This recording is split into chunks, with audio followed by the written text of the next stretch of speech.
brand new show of OG Off-Road, where old guy and old gal trials and tribulations are passed on to new adventurers who are just starting out. Join me on OG Off-Road.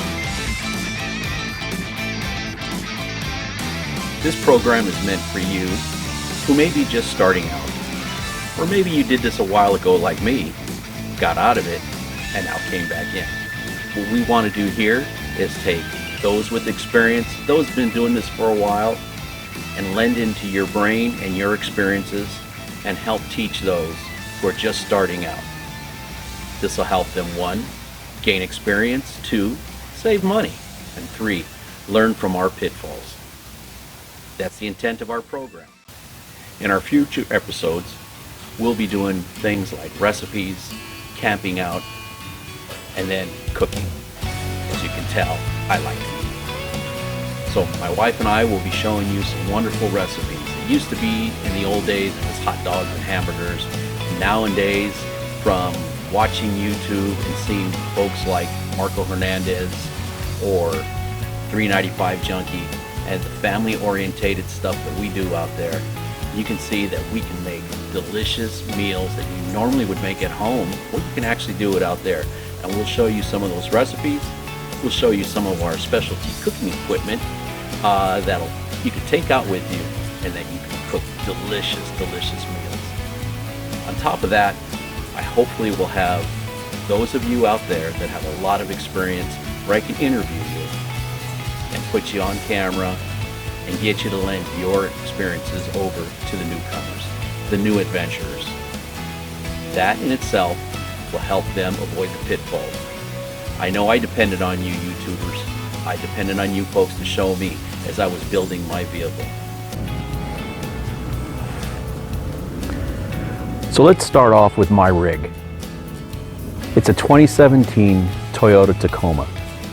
I started off with a big Chevy diesel pickup truck that I used to pull my 35-foot fifth wheel around with all the toys, the sand rails, and a ton of food and what have you. But it got to the point when the kids, well, mainly my youngest son, started growing up, and before you knew it, he just wanted to hang out with his friends. So everything was sold. I kept the truck for a while, but it wasn't really getting driven because it was just so darn big. And so when I sold it, I had to have me something. We used to have a 2007 Jeep as well too, a 4-door Jeep, and we got rid of that as well too, with 35-inch tires with the 6-inch lift kit, all the accessories that you can imagine, and it just started getting to be a little wear and tear on the body, mainly my knees, so we got rid of it as well. Got into playing golf, and then we missed it, so from there I had to get me something. So when I sold the truck, that's when I went and I bought this one. It only had 10,000 miles on it, so it was a relatively brand new truck. I believe it was a leased vehicle before, so it came in clean. Just a 4x SR5 standard, 4x4, and from there, when I went to the dealer, he actually slapped on some mud terrains on there, which kind of like sealed the deal, I guess. Although I didn't want mud terrains, but if you're going to throw them on, well then, just to close the deal, then so be it. I took it, and I had my LA Dodger Blue truck for a couple years, and the wife and I we got to missing going out, just going camping.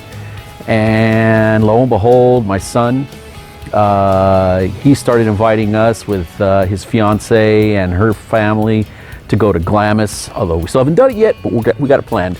And I figured, you know what, we can always take the truck, slap up a tent somewhere, and that's when my son came to me and said, "Dad, look into overlanding."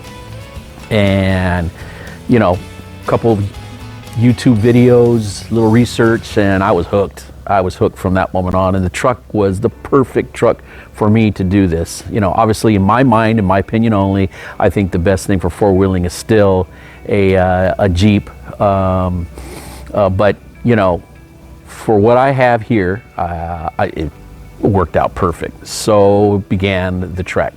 And as I started doing my research, I started looking into what I wanted to do, and what I did is I prioritized everything on the build. I knew that I wanted to get into off-roading. I wanted to get to camping in the backwoods area kind of thing. You know, we do live in Southern California, so we're kind of limited on some of this stuff, but there's still a bunch of stuff to go and have adventures on. And from there, what I did is, if I'm going to do this build, what am I going to do first, second, third, fourth, fifth? And from there is when I really got into hardcore research, pricing everything, where I can find the best deals. And I put a list together. And with this list is what gave me my roadmap onto building this rig here. To start off with, I added a K&N air filter just to give it a little more breathing room, if you will, and it gave it a little bit of a punch. And so I was really happy with it for a small little expense, although it's an expensive air filter, quite, you know, considering in comparison to just your basic air filters, but it did give it a punch. And that was really got the ball rolling, a simple air filter. From there, I prioritized what am I going to have to do first. I gave myself a $20,000 budget, and which is kind of expensive. Now, keep in mind, you know, everything comes down to what you can afford and what you can do. So, you know, with this overlanding thing, really, the sky's the limit on what you can get done. And so, what I did from there was, again, built my list. So the first thing I wanted to do was suspension. Can't do anything without suspension. Yeah, you can under stock conditions, but once you start adding on that weight, you know, the answer is going to be no, because you're going to do more damage to your truck than your vehicle if you're into a Jeep. But you're just going to do more damage than you can possibly imagine. So I went out, did my research, and I'm a local guy. I like to stay local, so it came down to really two people that are here in Southern California where I live, was King Shocks or Icon.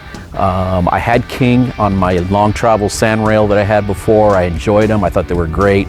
But when you got into the price comparison, King was a lot more expensive than what I eventually went with, which was Icon. Icon I've never tried before, but they're located here in Riverside, California. And so I went with Icon. And it's like anything else right now with anything overlanding, everything is a back order. I mean, there's very little that you can find that is going to actually be in stock and that you can actually, you know, get it right off the shelf and then bring it home and then start doing an install. Speaking of bringing it home, that was the next thing. Was I going to have it installed, or was I going to install it myself? So what I did from there was I started looking at installation cost. Installation costs can be quite expensive. Naturally, I mean, it's a lot of work, and you're asking these companies to, you know, have their employees, and all that's expensive. You're going to keep good employees. It's going to be, you know, a little pricey, and not to mention everything that comes with having employees if you own a business. So I look to save at least 40% just by me doing the install. Now, I'll get into another episode where we'll talk about the tools, because you have to have the tools. You really don't have to have a lot of mechanical skills, although it helps, but you can do it if you want to take the time and the effort to do it. And that's what I choose to do. I choose to do it myself because I actually get off on having me do the install. It's a family thing. I called my nephew over to help me once. I called my son over to help me. And it's a big family thing. And we actually had a ball in building this truck. So from there, I ordered, it's basically the equivalent of a Stage 7. I went to Cali Raised. Shout out to Alex over at Cali Raised Off-Road. I told him what I was doing, what I was building. This is not a daily driver. I have a company car, so that helps out a lot. Or it's my wife's car when we're doing the normal stuff. Yeah, we'll jump in this thing and we'll go every now and then to the market or what have you. But for the most part, it's a weekender. So gave him all the intel of what I was doing, and we built this Icon suspension system together, which included the front springs, coilover shocks with the reservoir. We redid the leaf springs in the back with the back shocks as well too. And so we ordered it. It's equivalent to about a stage 7. We ordered that, and unfortunately, it took 8 weeks to put this thing together. From there, once I had that ordered, then I started putting down like, well, what is it that I want to do? And I started putting some accessories, which I'll go over later. It's in the cab. And then from there, I built what I was going to do in the back. So I went and got me a mid-level rack, tent, RTT rack, and the truck bed rack was the first thing that actually came in the quickest. So that was an easy install. It's relatively lightweight, and installed that. And then from there, I started doing my research on my tents. And of course, you go to all the major brands that you see out there. And then lo and behold, my nephew, of all people, the reason why I say that is because he was just getting into overlanding, and he came to me and he says, hey, Uncle Don, take a look at this company. And that was Overland Vehicle Systems. And again, I like to stay local. Turns out they're literally like a mile and a half away from my work office. So that worked out excellent. So they're in the neighborhood of where I work. And from there, I started looking deeper into them. Brand new company, family owned, in Santa Fe Springs, or is it Norwalk? Or is it Whittier? One of the, wherever they're at, they're over there in that area. And I went and met with the owner and his daughter, and just a super family, just an absolutely fantastic run organization. And the quality of the tent was unbelievable for the price. The tent itself, I got one of the largest that would fit on this truck, and it was roughly $1,200 to $1,300. You're not gonna find that anywhere. It's a soft-sided tent, but it's absolutely massive. It'll sleep 4 adults like no problem. It is just an unbelievable tent. And of course, that's back ordered as well too. And at the time, he happened to have a deal going on with the 270-degree awning, which just came in the other day. And that was also back ordered roughly 2.5 months. So went ahead and purchased it and just waited for it. In the meantime, parts started coming in piece by piece by piece. And knowing that I was going to do the game changer, which was the Dometic fridge, I ordered the Dometic fridge, cooler, if you will, and that truly is a game changer. Because of our history with all our friends and camping, normally my wife likes to take just an absolute ton of food because, as like I said before, I like to eat. And we like to feed as many people as we can. So when we go out there and we cook, we make a bunch of food for anybody that's in our camp or circle of friends that we have, to always have food for everybody. So I got the CFX 100, which is an absolutely huge item. Takes up a great deal of space in the back of the truck, but it works fantastic. And when they say game changer, truly, it is a game changer. So from there, starting to realize that, okay, what am I going to do now with bumpers and lighting? I knew then that I wanted to have an abundance of lights. So if we did get into night riding or what have you, that I would have enough lights to light up the path and the trail. So I went again back to Cali raised, and I also ordered my roof rack, which is a Prinzu rack. Got that, I believe, from Victory 4x4 online, and that also came in within, I think it was like 4 to 6 weeks, and put the install on there. I went back to Cali raised for the 36-inch, 40-inch, forget what it is, single row light bar. Beautiful item, a really good price, relatively easy to install, and got that going on. I went to Cali raised also, got my ditch lights from them as well too, and those worked out fantastic. From there, I went to 4-wheel off-road, which is right down the freeway from me here, and I ordered my Addictive Desert Designs front and rear bumpers. I just love the look. I didn't want that brush guard up front because the style that we were going to was not going to really get, all that crazy, and we really weren't going to, I feel, not need it at this point.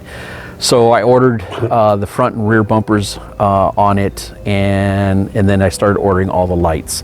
And from there, after I did the Cali raised ditch and the Prinzu rack light, I ordered the other manufacturers to see the difference between actually a low expensive, an inexpensive, I should say, light, and then went to Rigid to see, again, relatively moderately priced light, and I wanted to see the performance, I wanted to see the durability, and I wanted to see exactly, what do you get for your money, because this way I'll be able to report out that as we get into the length and time of riding this rig of mine. So all that stuff started coming in. I started doing all the installs, and again, 6 to 8 weeks on just about everything. And it's a little bit of work, but it can be done. It can absolutely be done. It's not like it's hard. It just takes a little bit of time.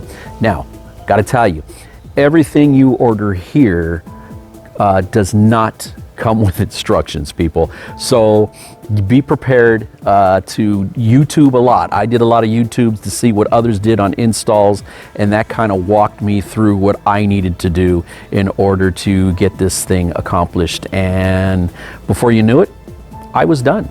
I did all the wiring myself, did everything myself. It just takes a little bit of time. It's not hard to do, folks. It's not hard to do. And that's pretty much it in a nutshell. I'll go over a complete list once I get into the editing room and I start doing the edits on this, and I will give you your complete list of what I've got inside my vehicle. But in a nutshell, that's it.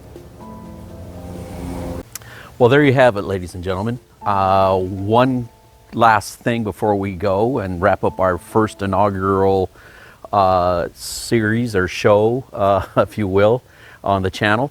I want to give a quick shout out to DB Customs, who did the grill. Military veterans who do this custom work, and they will create your grill for you. Check them out at DB Customs.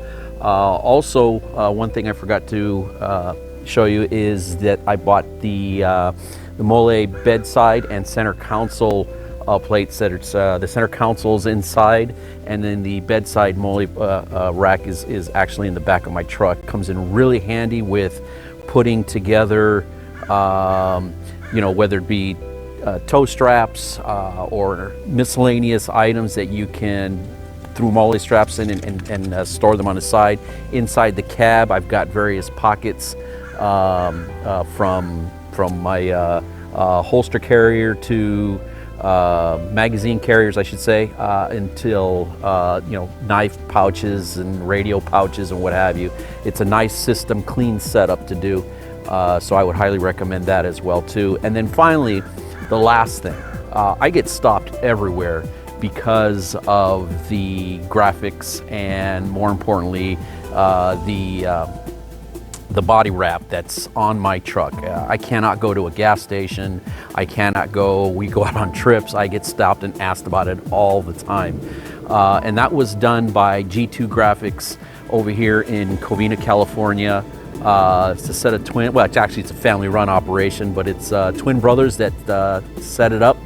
Lifelong dream. And I'm telling you, they do fantastic work. They call you in, you sit down with them, you work on the computer on what exactly you want, and they will design it all. In fact, they designed this logo for me. So shout out again to the boys over at G2 Graphics for doing all this custom work for me. And again, they do a fantastic job. Like I said, I get complimented all the time. Well, that's it, folks. Concludes our first inaugural episode of OG Off-Road. I hope you enjoy it. If you did, please subscribe or hit the like button. It's the first one, so there's going to be mistakes along the way. I'm just learning, just like everyone else has, how to do this stuff in terms of editing and camera work and all the stuff that goes along with it. But more importantly, I hope it was informational to you folks that are just starting out. And I really am. We over here at OG Off-Road, which is, again, family run, and with me and the family circle that we have that participate in it, we're really looking for you experienced folks out there that we want to set up interviews with. So please drop us a line at ogoffroad101@gmail. That's ogoffroad101@gmail.com. And we'll schedule something out so we can do something. If you live far away, we can do Zoom, and you send us the pictures and we'll highlight you on future episodes. But until then, thank you for taking the time to be with us at OG Off-Road.